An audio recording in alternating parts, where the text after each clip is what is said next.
Hello students, स्वागत है आपका आईसीटी वर्चुअल क्लासेस में। मैं कविता उपस्थित हूँ आपके सामने बायोलॉजी के क्वेश्चन पेपर के साथ। तो यहाँ पे हम 2018 का क्वेश्चन पेपर सॉल्व कर रहे थे। तो आइए चलते हैं स्मार्ट बोर्ड की तरफ। क्लास प्रीवियस लेक्चर में हमारा जो लास्ट क्वेश्चन हमने सॉल्व किया था वो है क्वेश्चन नंबर 9, और जिसमें हमने कहा था एक पुष्पीय पादप के इकाई कोशिका में गुणसूत्रों की संख्या 24 है, यानी कि उस पादप में जो गुणसूत्रों की संख्या होगी वो कितनी है, यहाँ पे 24 है। तो हमें बताना है कि निम्नलिखित में जो गुणसूत्र होंगे वो कितने होंगे। पॉलन ग्रेन में हमने कहा जो गुणसूत्रों की संख्या होगी वो हैप्लॉइड है, तो हमने कहा 12 होगी। वहीं अंड कोशिका में भी हमने कहा 12 होगी। भ्रूणपोष में हमने कहा 36 होगा, और जाइगोट में हमने कहा कितना होगा, यहाँ पे 24 होगा। इस प्रकार से आप क्वेश्चन यहाँ पे सॉल्व करेंगे, क्योंकि हमने कहा था कि कायिक कोशिका क्या होती है, डिप्लॉइड होती है, यानी कि वहाँ पे क्रोमोसोम का जो नंबर होगा वो फुल होगा। और अगर हम बात करें यहाँ पे जो गैमीट बनते हैं, जो युग्मक बनते हैं, चाहे वो मेल गैमीट हो या फीमेल गैमीट हो, वहाँ पे नंबर ऑफ क्रोमोसोम कितना होगा, हैप्लॉइड होगा, यानी कि n होगा या हाफ होगा। हमने कहा जो एंडोस्पर्म होता है वहाँ पे ये 3n होता है, और n का नंबर n इक्वल टू कितना है हमारे पास, 12 है, यानी कि क्या होगा, यहाँ पे हमने कहा 3 × 12। तो कितने यहाँ पे एंडोस्पर्म यानी भ्रूण कोश में जो क्रोमोसोम का नंबर है वो 36 हमारे पास आता है। और जाइगोट में हमने कहा मेल और फीमेल यहाँ पे क्या होते हैं, मेल और फीमेल गैमेट के फ्यूजन के बाद जाइगोट बन रहा है, तो क्रोमोसोम का जो नंबर होगा वो कितना होगा, यहाँ पे 24 होगा। इस प्रकार से हमने ये क्वेश्चन सॉल्व किया था। और आज हमारे पास जो क्वेश्चन आया है वो है क्वेश्चन नंबर 10, 2 नंबर का क्वेश्चन है, जिसमें हमसे पूछा गया है चिकित्सीय सगर्भता समापन क्या है, इसके 2 प्रभाव बताइए। यानी what is medical termination of pregnancy, ये है termination.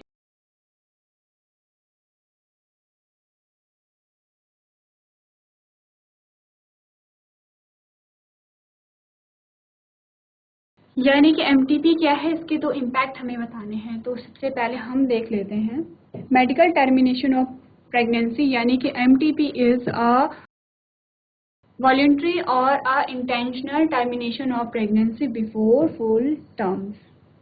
It can be either through medical abortion, which is a type of a non-surgical abortion, in which abortification pharmaceutical drugs are used to induce abortion or termination of pregnancy.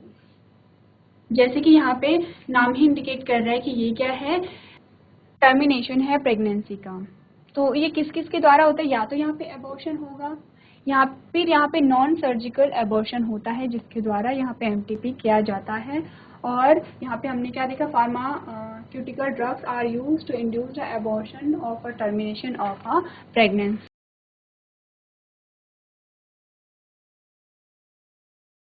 Next हमने कहा कि disadvantages और side effect क्या होते हैं यहाँ पे अगर प्रेगनेंसी को टर्मिनेट किया जाता है, तो इसके क्या क्या इफेक्ट होंगे, या क्या क्या इसके डिसएडवांटेजेस होंगे, या क्या क्या इसके साइड इफेक्ट होंगे।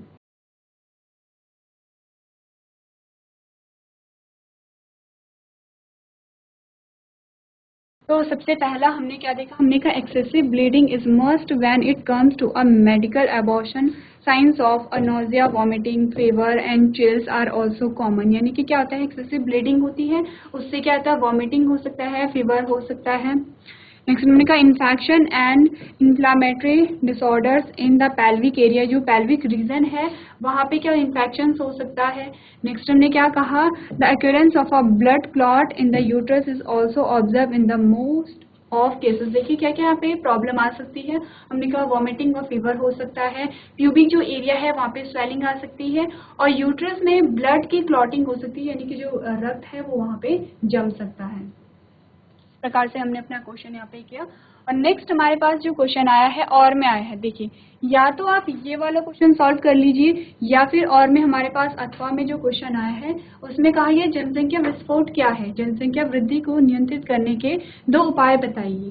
क्या है, what is population explosion, state 2 steps to overcome population growth rate. यानी कि हमें बताना है जनसंख्या विस्फोट क्या है और जनसंख्या विस्फोट को किस प्रकार से नियंत्रित कर सकते हैं। तो जनसंख्या विस्फोट क्या है, it is a sudden increase in number of individuals in a specific area at a given time.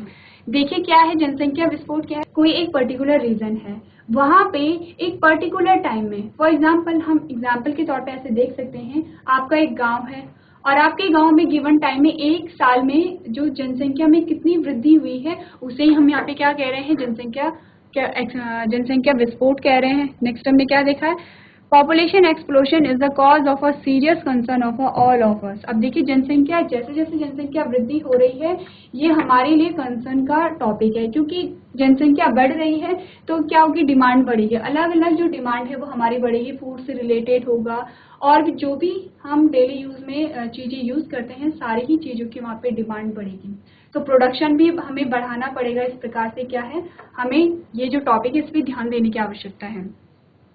हमने क्या देखा, its impact is already showing a many areas cause by a sudden increase in population, the world population is growing at a rate of a 2% per year. तो यहाँ पे क्या है, day by day हमारी जो पॉपुलेशन है, जो जनसंख्या है वो बढ़ती जा रही है और इसके हमें बहुत सारे फिर नुकसान भी देखने पड़ रहे हैं, क्योंकि क्या होगा, हमने कहा कि हमें उत्पादन ज़्यादा करना पड़ेगा, अगर हम भोजन को कहें तो हमें भोजन के लिए ज़्यादा अतिरिक्त उत्पादन करना पड़ेगा।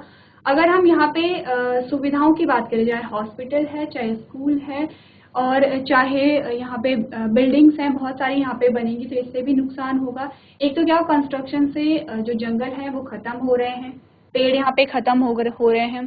फिर हमने कहा कि हम क्या कर रहे हैं, जो भी हम अपनी सुविधाओं के लिए जो भी चीज़ें यूज़ कर रहे हैं उसका हमारी जो अर्थ है उस पर भी प्रभाव पड़ रहा है। इस प्रकार से क्या है, जनसंख्या वृद्धि से क्या क्या दुष्परिणाम हमें देखने को मिलते हैं ये आप देख सकते हैं यहाँ पे।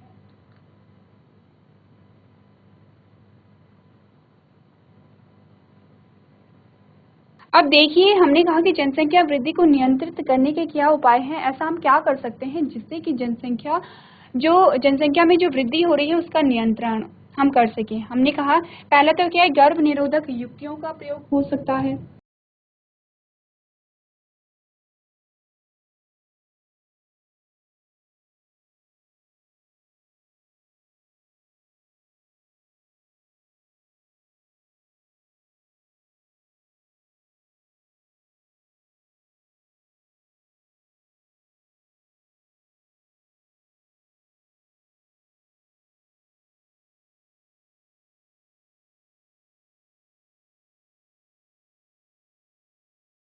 ये हम क्या लिख रहे हैं, हम यहाँ पे हमें दो युक्तियां बतानी थी किस प्रकार से जनसंख्या वृद्धि को हम रोक सकते हैं। दूसरा हमने कहा कि जनसंख्या जो विस्फोट है उसके प्रति जागरूकता फैलाएं, हमें क्या होना पड़ेगा, जागरूक होना पड़ेगा।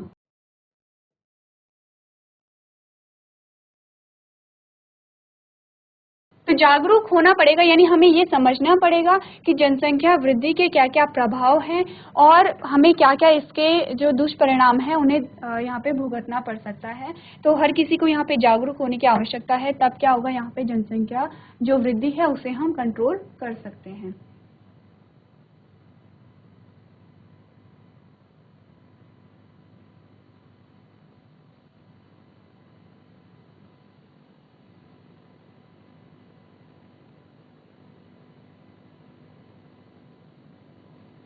चलिए तो इसके बाद ये जो क्वेश्चन है सिंपल क्वेश्चन है, आप लोग इसे कर सकते हैं क्योंकि क्या है, जनरल क्वेश्चन है, आपको पता है कि जनसंख्या वृद्धि क्या होती है, आप ये भी समझते हैं कि जनसंख्या वृद्धि को हम कैसे कंट्रोल कर सकते हैं।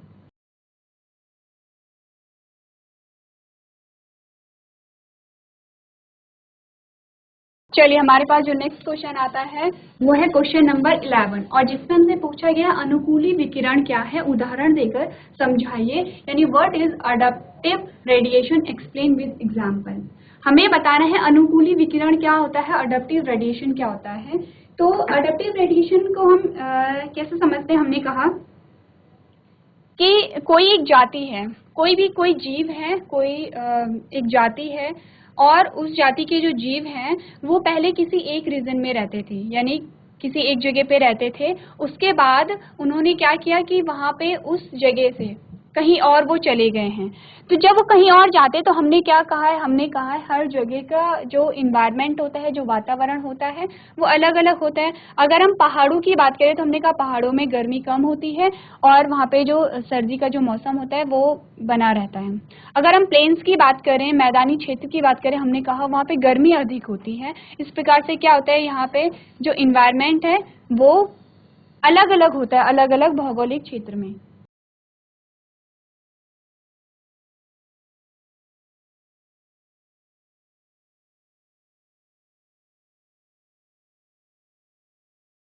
तो हमने क्या कहा, हमने कहा अनुकूली विकिरण क्या होता है, अडप्टिव रेडिएशन। देखिए अडप्ट का मतलब होता है कि जहाँ पे हम क्या कर सकते हैं, अडप्ट कर रहे हैं, यानी खुद को ढाल रहे हैं। हमने कहा कोई एक जीव है वो एक जगह पे रहता था पहले और उसके बाद कुछ रीजन हो सकते हैं कि वो उस जगह से किसी अन्य स्थान पे चला गया है। अब उस स्थान के का जो पर्यावरण होगा, जो क्लाइमेट होगा यानी मौसम होगा, हर चीज क्या होगा, वहाँ पे थोड़ा अंतर होगा, अलग होगा। तो वो उस नए क्षेत्र में खुद को ढाल देता है, खुद को अडप्ट कर लेता है। इसी को हम क्या कहते हैं, अडप्टिव रेडिएशन कहते हैं। तो हम अडप्टिव रेडिएशन पढ़ लेते हैं। हमने कहा adaptive radiation is the evolutionary process by which many species originate from one species in an area and radiate to a different species. यानी पहले क्या होता है, अब हमने कहा जो एक जाति है, एक जाति में बहुत सारी जीव हैं, उनमें से जो कुछ जीव हैं वो किसी अन्य स्थान पे चले गए हैं। धीरे धीरे क्या होगा, वो उसी स्थान में अपने आप को ढाल देंगे और इस प्रकार से जाति एक ही होती है लेकिन जो अलग अलग स्थान पे जो पाए जाते हैं जो जीव, उनमें थोड़ा सा भिन्नता आ जाती है। तो हमने कहा कि क्या हो रहा है यहाँ पे, रीजन क्या है कि वो एक जगह से दूसरी जगह क्यों जा रहे हैं, अलग अलग रीजन हो सकते हैं। हो सकता है कि जनसंख्या में इतनी वृद्धि हो गई कि वहाँ पे उन्हें जो भोजन के लिए उन्हें संघर्ष करना पड़ रहा है, या फिर वहाँ पे स्पेस कम है। तो अलग अलग रीजन यहाँ पे हो सकते हैं। नेक्स्ट हमने देखा the phenomenon of adaptive radiation was first observe by a Darwin. तो सबसे पहले ये जो अनुकूली विकिरण की जो घटना थी, सबसे पहले डार्विन ने देखी। उन्होंने क्या किया, when he travel to a place called a Galapagos island, यानी कि वो एक आइसलैंड पे ट्रैवल कर रहे थे। There he observe that there were a finches with different types of beak. तो वहाँ पे उन्होंने ऑब्जर्व किया, वहाँ पे बहुत सारी फिंचेस थी और उनकी जो बीक थी वो अलग अलग थी। यानी कि अब है सारी फिंचेस लेकिन बीक उन्हें अलग अलग दिखाई दे रही थी। So he concluded that all these finches radiate on the same island from a single ancestor finch. यानी कि उन्होंने क्या कहा, ये जो फिंचेस हैं वो क्या है, उनका जो पूर्वज है वो एक ही है और फिर वो अलग अलग जगह पे वितरित हो गए। नेक्स्ट हमने क्या देखा, हमने कहा all of these finches developed beak according to the kind of food available to them. अब क्या हुआ, देखिए मैंने कहा एक ही जाति थी, एक जाति के अंदर बहुत सारे क्या थी, स्पीशीज थे, बहुत सारे, एक स्पीशीज है उसके अंतर्गत बहुत सारे क्या है, जीव हैं। अब फॉर एग्जाम्पल हम मान लेते हैं कि ये एक स्पीशीज है, ये एक स्पीशीज है यानी कि एक जाति है और इसके अंदर 20 जीव हैं। 20 इसमें क्या है, ऑर्गेनिज्म है, 20 जीव है। अब 20 में से क्या हुआ, जो 10 थे वो कहीं और माइग्रेट हो गए। हमने कहा हम यहाँ पे देख लेते हैं, एक आइसलैंड है, वहाँ पे एक स्पीशीज है, वहाँ पे फिंचेस की एक स्पीशीज थी। उसमें से जो फिंचेस थे वो 20 टोटल थे लेकिन 10 यहाँ रह गए और 10 कहीं किसी दूसरे आइसलैंड पे चले गए। अब क्या हुआ, जैसे जैसे टाइम बीता, जैसे जैसे डेवलपमेंट हुआ, वैसे वैसे ये जो फिंचेस थे जो जिनका पूर्वज सेम था, उनमें क्या हो गया है, चेंज, अंतर आ गया, चेंजेस आ गए हैं क्योंकि उनकी बीक में ही चेंज आ गया है। अब ये हमें बता रहे हैं कि ये चेंजेस क्यों आ रहे हैं। तो यहाँ पे जो इनकी बीक में चेंजेस आया, जो जिस प्रकार का भोजन उन्हें प्राप्त हुआ उसी प्रकार से उनकी जो बीक थी वो वहाँ पे चेंज हो गई है। नेक्स्ट हमने क्या देखा, hence they evolve from a conventional seed eating finches to a vegetarian and insectivore finches. अब देखिए अलग अलग प्रकार की फिंचेस थी, कुछ कुछ तो क्या कर रही थी, सीड को खा रही थी, सीड यानी कि बीज को, कुछ कुछ वेजिटेरियन थी यानी कि वो क्या कर रही थी, प्लांट्स को खा रही थी, पौधों को खा रही थी, और कुछ कुछ क्या कर रही थी, इंसेक्ट को खा रही थी, कुछ कुछ इंसेक्टिवोर्स यहाँ पे फिंचेस थी। अब उनके भोजन के अनुसार उनकी बीक में क्या हो गया, बदलाव आ गए हैं, चेंजेस आ गए हैं। They later come to know as a Darwin finches. अब इन्हें हमने क्या कहा, डार्विन फिंचेस कहा। सिंपली आपको क्या देखना है, अनुकूली विकिरण में क्या होता है कि एक ही जाति के जो जीव हैं वो क्या हो जाते हैं, अलग अलग स्थानों पे जब वितरित हो जाते हैं तो उसी स्थान के अनुसार अपने आप को ढाल देते हैं, अपने आप को अडप्ट कर लेते हैं और एक ही जाति की जो जीव हैं उनमें अब भिन्नता हमें दिखाई देती है, जिसे हम क्या कहते हैं, जिसे हम कहते हैं अडप्टिव रेडिएशन। सबसे पहले अडप्टिव रेडिएशन को डार्विन ने देखा था और इसीलिए किन पे देखा था, हमने कहा फिंचेस पे देखा था, इसीलिए हम इन्हें डार्विन फिंचेस कह रहे हैं।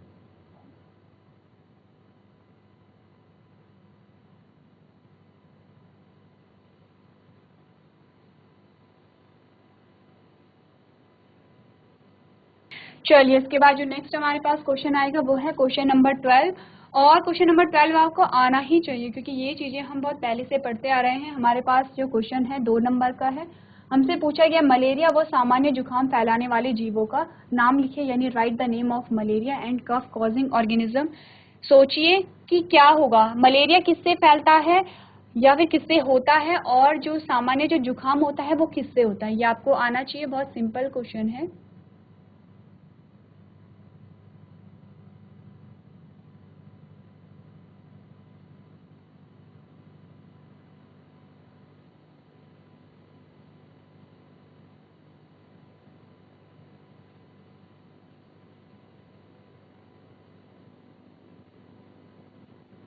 चलिए तो आपने आंसर लिख लिया होगा कि किससे मलेरिया फैलता है और किससे सामान्य जुकाम फैलता है।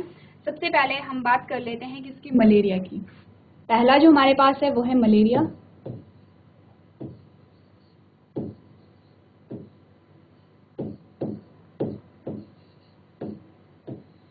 और दूसरा है हमारे पास सामान्य जुकाम।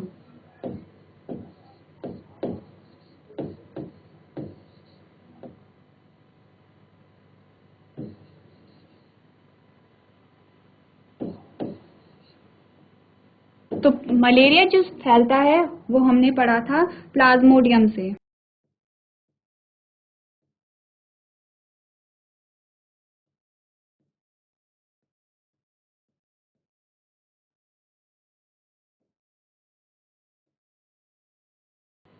और अगर हम यहाँ पे सामान्य जुकाम की बात करें तो ये फैलता है रेट्रोवायरस से।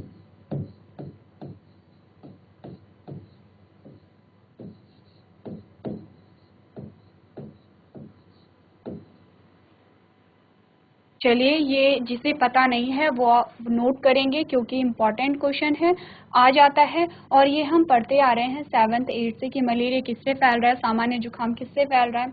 तो सामान्य जुकाम किससे फैल रहा है क्या पता चले हमें, हमने कहा कि ये वायरस से फैलता है। चलिए सारे बच्चे नोट करेंगे।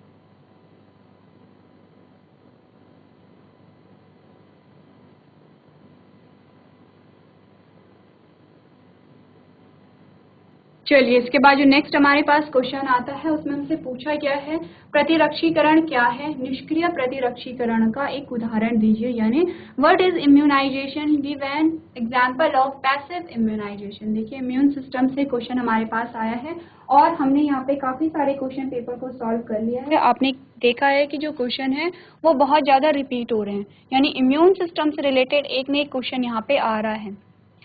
तो सबसे पहले देख लेते हैं इम्यूनाइजेशन किसे कहते हैं। हमने पढ़ा immunization can be defined as the process by which a person is made resistant to a particular disease by the administration of a vaccine. Immunization क्या होता है कि यहाँ पे किसी डिजीज के प्रति हमारी जो रोग प्रतिरोधक क्षमता को बढ़ाने की जो प्रक्रिया है उसे हम क्या कह रहे हैं, प्रतिरक्षीकरण कह रहे हैं या इम्यूनाइजेशन कह रहे हैं। तो अब हमसे पूछा गया है यहाँ पे पैसिव इम्यूनाइजेशन के बारे में, यानी कि पैसिव इम्यूनिटी और एक्टिव इम्यूनिटी, दो प्रकार की इम्यूनिटी हमने पढ़ी है। क्या क्या होती हैं वो आपको पता होना चाहिए कि दो प्रकार की इम्यूनिटी की हमने बात की है।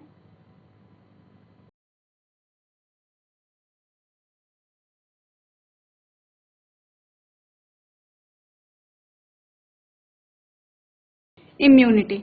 अब अगर आपसे पूछा जाए कि इम्यूनिटी किसे कहते हैं, आपसे अगर कहा जाए कि इम्यूनिटी किसे कहते हैं, सबसे पहले तो इम्यून सिस्टम पे ही क्वेश्चन आएगा। इम्यून सिस्टम क्या होता है? इम्यून सिस्टम हमारे शरीर का एक ऐसा सिस्टम होता है जो कि हमें रोगों से मुक्ति दिलाता है या फिर हम रोगों से लड़ने की हमें क्षमता प्रदान करता है। ये हमारा इम्यून सिस्टम होता है। किस किस चीज़ से बना है इम्यून सिस्टम? बहुत सारे वहाँ पे क्या होंगे, कुछ कोशिकाएं प्रेजेंट होंगी, कुछ वहाँ पे अंग प्रेजेंट होंगे, कुछ वहाँ पे लिक्विड प्रेजेंट होता है। जैसे कि हमने कहा 2 प्रकार के ऑर्गन पाए जाते हैं यहाँ पे इम्यून सिस्टम में, प्राइमरी लिम्फॉइड ऑर्गन और सेकेंडरी लिम्फॉइड ऑर्गन। हमने सारी चीज़ें बहुत डिटेल में पढ़ी हैं, आपको याद होना चाहिए। प्राइमरी लिम्फॉइड ऑर्गन में हमने क्या पढ़ा? बोन मैरो पढ़ा था, थाइमस पढ़ा था। सेकेंडरी लिम्फॉइड ऑर्गन में हमने किसकी बात की थी? लिम्फ की बात की थी, टॉन्सिल्स की बात की थी। इस प्रकार से हमने अलग अलग अंगों की बात की थी। चलिए, इम्यून सिस्टम आप जान गए। अब हमारे पास आता है इम्यूनिटी। क्या होती है इम्यूनिटी? हमने कहा रोगों से लड़ने की जो क्षमता होती है हमारे शरीर की, रोगों से लड़ने की क्षमता को हम हमारी इम्यूनिटी कहते हैं। इसीलिए कहा जाता है कि अगर कोई बीमार पड़ रहा है तो आपकी इम्यूनिटी बहुत कम है।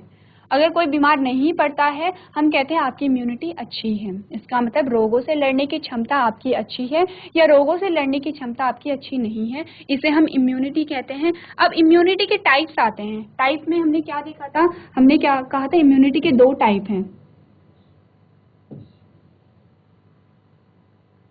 पहला हमने कहा था इनेट,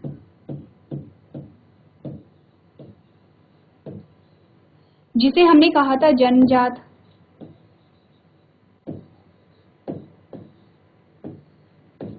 और दूसरा हमने कहा था एक्वायर्ड,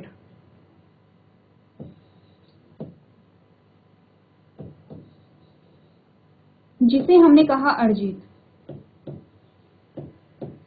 अब देखिए, आप दोनों शब्दों का अर्थ समझते हैं। इनेट यानी कि जन्मजात का क्या मतलब होता है और एक्वायर्ड यानी कि अर्जित का क्या मतलब होता है। हमने कहा जो इम्यूनिटी हमारे पास जन्म से है, रोगों से लड़ने की जो क्षमता हमारे पास जन्म से थी, हमने उसे इनेट इम्यूनिटी कहा या जन्मजात कहा।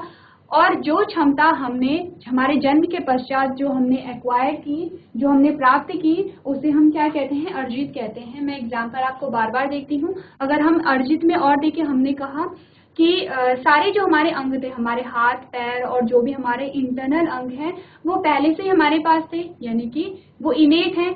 लेकिन हमने कहा कि अगर हम चलना सीख रहे हैं, अगर हम बोलना सीख रहे हैं, अगर हम किसी भाषा को सीख रहे हैं, वो हम अर्जित कर रहे हैं, यानी कि वो हम प्राप्त कर रहे हैं। 2 प्रकार की इम्यूनिटी यहाँ पे हो गई। अब यहाँ पे ये जो इनेट, जो एक्वायर्ड इम्यूनिटी है, ये 2 प्रकार की होती है। जो एक्वायर्ड है वो 2 प्रकार की होगी, एक्टिव और पैसिव, जिसे हमने कहा, जिसका आपके पास क्वेश्चन आया है एक्टिव एंड पैसिव, यानी कि निष्क्रिय और सक्रिय जिसे हम कहेंगे। तो हमने कहा यहाँ पे एक्टिव, एक्टिव को हम क्या कहेंगे? सक्रिय कहेंगे। और दूसरा हमने कहा पैसिव, पैसिव को हम क्या कहेंगे? निष्क्रिय कहेंगे। देखिए, 2 प्रकार की हमारे पास इम्यूनिटी आ गई है।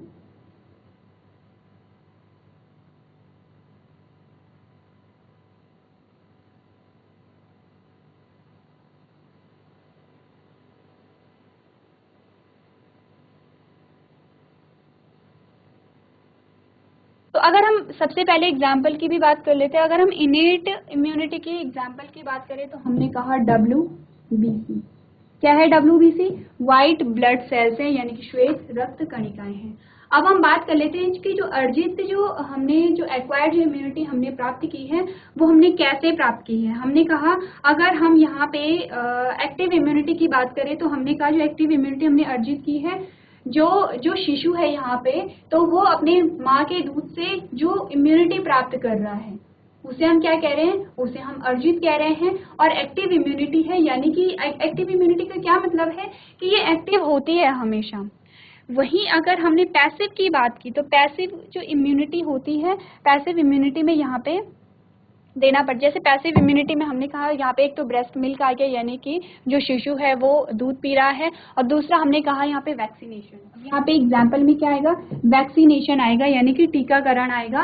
टीकाकरण पैसिव क्यों है? क्योंकि हमने कहा कि ये भी दो प्रकार का होता है, टीकाकरण दो प्रकार का होता है। एक तो हमने क्या कहा, निष्क्रिय अवस्था में हमने किसी पैथोजन को अपनी बॉडी में डाला, और एक होता है कि अगर किसी की सीरियस कंडीशन है तो वहाँ पे हम क्या करते हैं, वहाँ पे जो बने बनाए एंटीबॉडीज हैं उन्हें हम डालते हैं। तो इस प्रकार से आपने इम्यूनिटी को देखा। अब हम यहाँ पे क्या देखेंगे, पैसिव इम्यूनाइजेशन की बात कर रहे हैं। हमने बात की पैसिव इम्यूनाइजेशन की।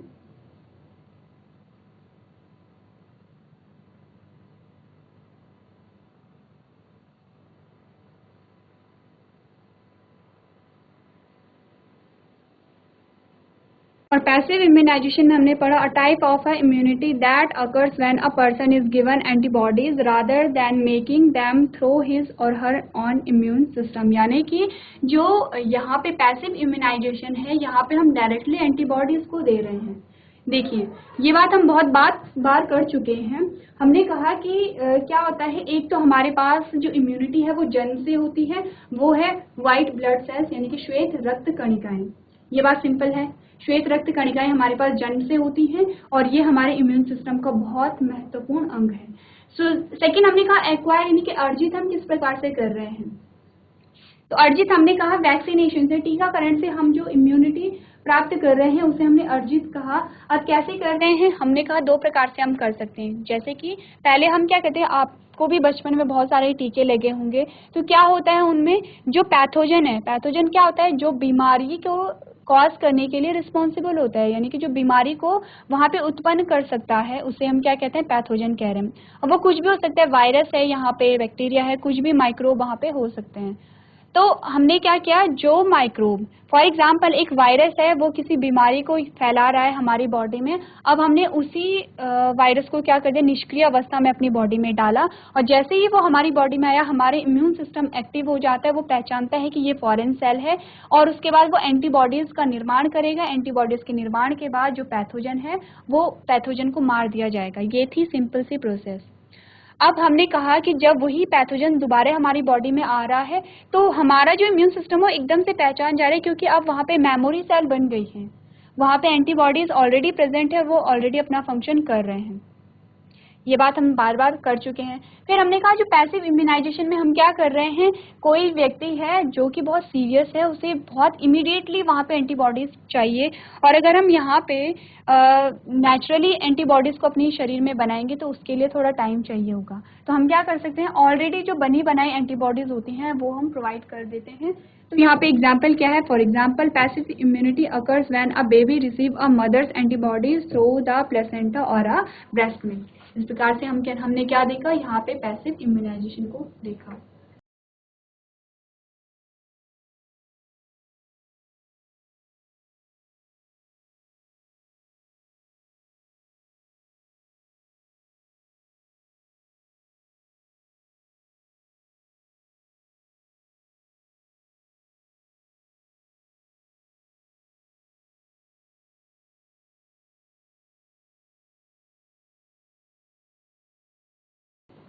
चलिए, आप सबने नोट कर लिया।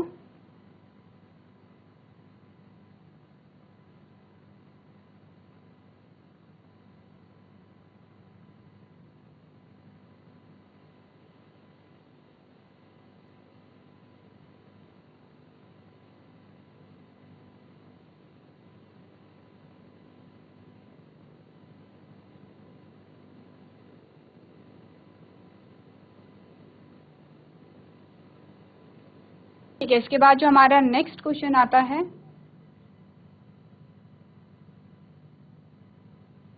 जल्दी से नोट कीजिए, फिर सेकंड क्वेश्चन हम यहाँ पे सॉल्व करेंगे।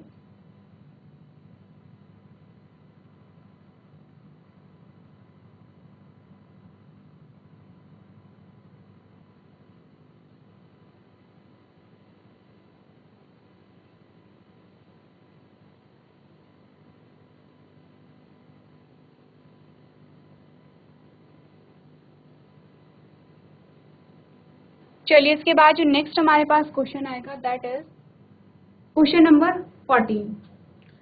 और इस क्वेश्चन में हमसे पूछा गया है, मनुष्य में HIV संक्रमण कैसे होता है, स्पष्ट कीजिए, यानी how HIV infect in human, clarify. देखिए, तो आपने क्या करना है, यहाँ पे ये इमेज आप सबकी बुक में है, ये जो इमेज है आपके बुक में है, और आप आपको यहाँ पे बताना है कि किस प्रकार से यहाँ पे HIV संक्रमण होता है।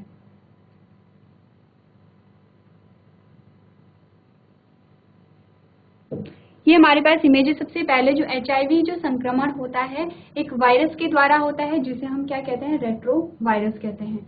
तो रेट्रो वायरस में एक एंजाइम होता है जिसे हम रिवर्स ट्रांसक्रिप्टेज कहते हैं। इसने क्या किया, ये जो वायरस था इसने अपना जेनेटिक मटेरियल यहाँ डाल दिया। तो रेट्रो वायरस का जो जेनेटिक मटेरियल होता है वो RNA होता है।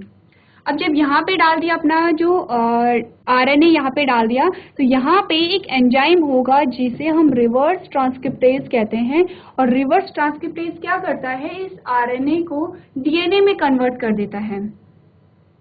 यहाँ पे क्या होगा, ये इसने क्या कर दिया, अपने जो RNA को DNA में कन्वर्ट कर दिया। किसने किया, रिवर्स ट्रांसक्रिप्टेज ने किया। और अब ये जो DNA है ये क्या है, ये ह्यूमन जीनोम होगा, यानी कि जो ह्यूमन है उसका जेनेटिक मटेरियल होगा। और अब ये DNA ह्यूमन के जेनेटिक मटेरियल के साथ यहाँ पे ऐड हो जाएगा। और जेनेटिक मटेरियल के साथ जैसे ही ऐड हुआ तो यहाँ पे नए वायरस प्रोड्यूस हो जाएंगे, क्योंकि हमने पढ़ा है कि जो माइक्रोब होते हैं वो बहुत जल्दी मल्टीप्लाई करते हैं। तो इसका जो मेन जो एम है वो यही है कि यहाँ पे नए वायरस बनाना। और ये बहुत सारे वायरस यहाँ पे बन गए हैं। अब ये जो नए वायरस बने हैं ये एक नई सेल को यहाँ पे इन्फेक्ट कर सकते हैं। इस प्रकार से यहाँ पे क्या हो रहा है, जो वायरस है वो ह्यूमन सेल को इन्फेक्ट करता है।